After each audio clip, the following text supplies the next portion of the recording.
പ്രധാനമായിട്ടും അവളുടെ അവൾ മാത്തമെറ്റിക്സ് PhD ആണ് ചെയ്തുകൊണ്ടിരിക്കുന്നത്. ഇപ്പോൾ കംപ്ലീറ്റ് ആയിരിക്കുകയാണ്.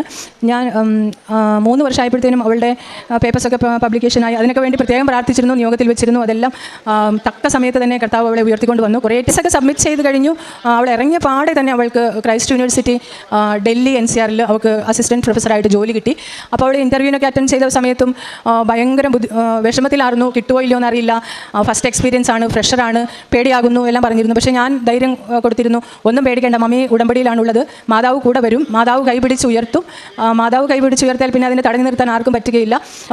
പ്രാർത്ഥിച്ചുകൊണ്ടിരുന്നപ്പോൾ തന്നെ എനിക്ക് കൃപാസന മാതാവ് ഒരു വഞ്ചിയിൽ കയറി വരുന്നതായിട്ട് എനിക്ക് പെട്ടെന്നൊരു തോന്നലുണ്ടായി. പെട്ടെന്നൊരു കാറ്റ് വീശുന്നു, നല്ല സമാധാനം.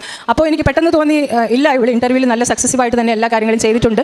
ഞാൻ വീട്ടിലില്ല, ഞാൻ ഗ്രോട്ടോയുടെ അടുത്താണ്. പക്ഷേ അവൾ വീട്ടിലിരുന്ന് എല്ലാ കാര്യവും നല്ലതായിട്ട് ചെയ്തിട്ടുണ്ടോ എന്നുള്ള ഉറപ്പ് എനിക്ക് നല്ലൊരു ഉറപ്പ് തോന്നി. അങ്ങനെ അവൾ അത് പൂർത്തിയാക്കി. അവൾക്ക് പെട്ടെന്ന് തന്നെ സെലക്ഷൻ ഓർഡർ വന്നു.